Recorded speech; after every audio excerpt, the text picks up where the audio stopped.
In the previous part, Rain and others defeats the illegal miners, and as a reward Gods promises to make a dagger and gauntlet as per Rain's request. For the meantime, they decides to rest in the town. Rain is with Sarah and Runa while Kanaday and Tanya are still sleeping. A stranger stops them and demands Sarah and Runa to be his brides. Both of them refuses in disgust. The stranger is Edgar, the son of the town's lord. Edgar is humiliated by their rejection. He threatens them to come with him or else he will make his guards kill every person here. Rain is in disbelief. Furiously, he asks how a person who is in charge to take care of his people can threaten to kill them like a spoiled kid. Edgar sees everyone as a tool to make his desires come true and doesn't care even if it means killing his people. Rain notices the guards have taken everyone hostage. He cannot deal with these many guards without letting anyone get injured. Sarah and Runa ask if Rain wants them to help him. Rain doesn't want them to use their magic powers, because if they did, their identity as fairies will be disclosed. So he comes up with a plan. He uses very special skill and casts multiple fireballs at the guards. Edgar couldn't believe what just happened and in panic run away. The people show their gratitude. However, an old lady suggests Rain leave this town or else his and his friend's life will be in danger. At the end, Rain tells Kanaday and Tanya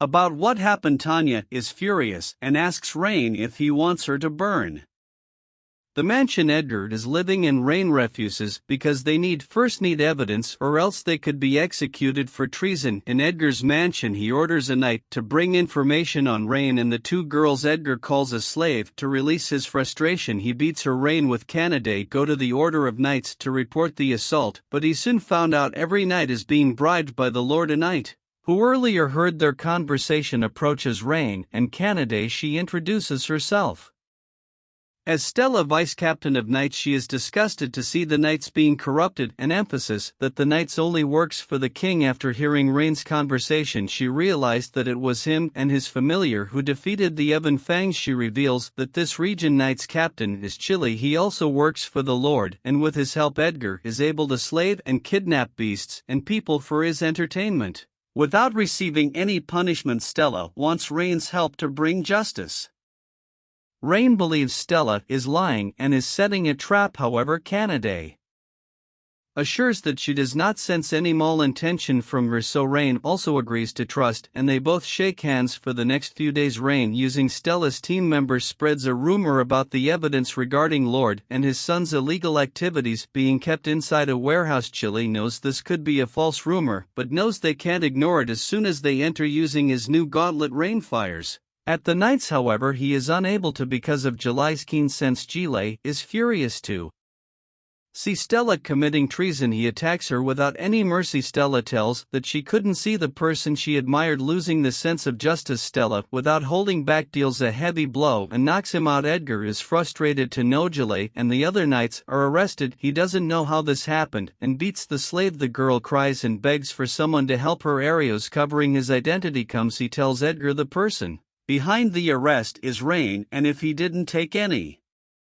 action, Rain will snatch away his people, his wealth and his women. So as a solution, Arias gives him the mysterious ring. By using it, Edgar will stop Rain. Stella, with other knights, goes to the Lord's mansion for an inspection. The guards stop them and ask about Chili. Stella tells that because of corruption and injustice he is behind the bars. The guards start to panic to know this and warns that it's the Lord's order to keep away everyone from the mansion. Stella doesn't care about the Lord because it's only the king's order that they follow. The guards, with no option left, call more guards and attacks them in the mansion. The Lord is worried to see the situation. He asks his son about it. Edgar assures him that everything is under control and for the meantime tells him to leave the mansion. On the side, Rain with Sarah and Rooney uses the fight as a diversion to enter the mansion. Runa uses material search. She senses an incredible amount of magic power. It is greater than theirs, and that's why they believe it is a mythical species. Rain tells both of them to find the kidnapped slaves and take them to safety using their teleportation, and he will confront the mythical species in Edgar. After they both left, Rain looks for Edgar, sensing an incredible amount of power. He enters the room. She found a demigod covered with bruises behind the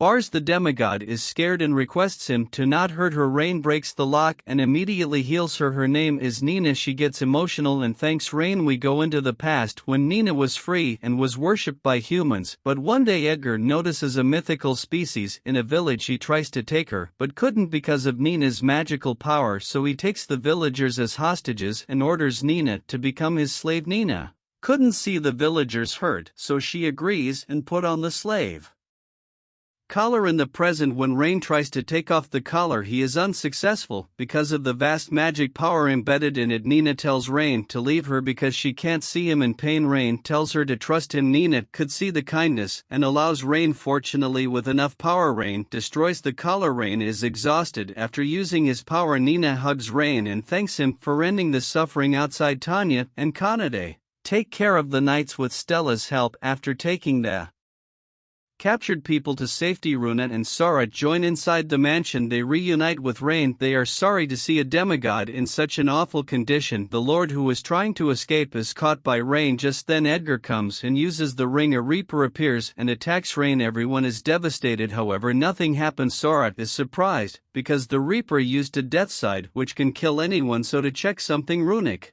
has poison on Rain. However, he is still unharmed. Runa concluded that after taming her and Sora, Rain also received a special skill nullification. With it he can nullify any magic to see Rain unharmed. Edgar is in panic. He sees Nina with him and starts to lose his mind. The ring senses a corrupt and disgusting soul. It devours Edgar and starts to transform. Rain senses an incredible magic power and uses a fireball before it spreads further. However, the transformation is complete. Rain is terrified to see it's the demon who destroyed his village 10 years ago. The demon flies a way to destroy the town. Rain understands Nina doesn't like to hurt or see anyone get hurt and tells her to stay. We'll know about it. The solution is to do instant teleportation, but because it requires a great amount of magical power, even the fairies are incapable to do it. Just then Nina arrives and hugs Rain. She doesn't want to be a coward and wants to help him. Tanya and Kanade instantly realize that a demigod possesses great magical power, and with Nina's help Rain can teleport toward the demon. Rain asks Nina if she will help him to get up there. Nina, without any hesitation, agrees, while Kanade and Tanya deal with the monsters. Rain carries Nina on his back and runs toward the demon. On seeing Rain approaching him, the demon attacks. Unfortunately, with Nina's instant teleportation, Rain avoids the attacks and with it gets in front of the demon. The demon is surprised, but on seeing a demigod he understands how Rain pulled it off. But he is not scared of a mere human. Rain uses boost on himself just before the demon does anything. He binds the demon and starts to override his control over the monsters.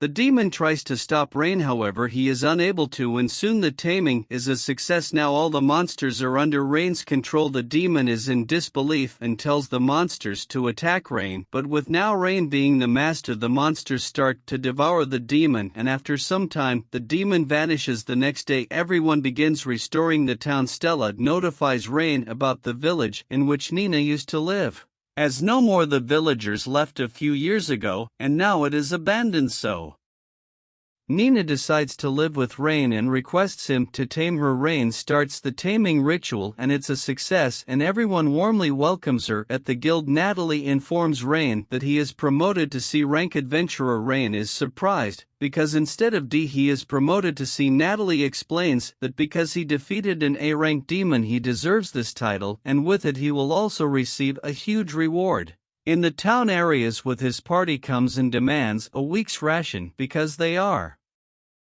short in funds. They will not pay it and tells that it is an honor for you people to help the hero. The people are shocked and can't believe what the hero is talking about. They just survived the disaster and barely have enough food for everyone. The shopkeeper gets angry and snaps back at Arias. First, he and his party didn't even help them against the demon, and now they want a week's ration without giving any money. Soon everyone starts to yell at them to leave the town and that the beast Tamer was more of a hero than him. Eros in anger leaves the town with more conviction to destroy Rain. Consider liking and subscribing this channel if you enjoyed the recap. Have a wonderful day ahead. We'll know about it. The solution is to do instant teleportation, but because it requires a great amount of magical power, even the fairies are incapable to do it. Just then Nina arrives and hugs Rain. She doesn't want to be a coward and wants to help him. Tanya and Kanade instantly realize that a demigod possesses great magical power, and with Nina's help Rain can teleport toward the demon. Rain asks Nina if she will help him to get up there. Nina, without any hesitation, agrees, while Kanade and Tanya deal with the monsters. Rain carries Nina on his back and runs toward the demon. On seeing Rain approaching him, the demon attacks. Unfortunately, with Nina's instant teleportation, Rain avoids the attacks and with it gets in front of the demon. The demon is surprised, but on seeing a demigod he understands how Rain pulled it off. But he is not scared of a mere human. Rain uses boost on himself just before the demon does anything. He binds the demon and starts to override his control over the monsters. The demon tries to stop Rain, however he is unable to, and soon the taming is a success. Now all the monsters are under Rain's control. The demon is in disbelief and tells the monsters to attack Rain, but with now Rain being the master, the monsters start to devour the demon, and after some time the demon vanishes. The next day everyone begins restoring the town. Stella notifies Rain about the village in which Nina used to live, as no more the villagers left a few years ago, and now it is abandoned. So Nina decides to live with Rain and requests him to tame her. Rain starts the taming ritual and it's a success, and everyone warmly welcomes her at the guild. Natalie informs Rain that he is promoted to C rank adventurer. Rain is surprised because instead of D he is promoted to C. Natalie explains that because he defeated an A rank demon he deserves this title, and with it he will also receive a huge reward in the town areas with his party. Comes and demands a week's ration because they are short in funds. They will not pay it, and tells that it is an honor for you people to help the hero. The people are shocked and can't believe what the hero is talking about. They just survived the disaster and barely have enough food for everyone. The shopkeeper gets angry and snaps back at Arias. First he and his party didn't even help them against the demon, and now they want a week's ration without giving any money. Soon everyone starts to yell at them to leave the town and that the beast Tamer was more of a hero than him. Eros in anger leaves the town with more conviction to destroy Rain. Consider liking and subscribing this channel if you enjoyed the recap. Have a wonderful day ahead.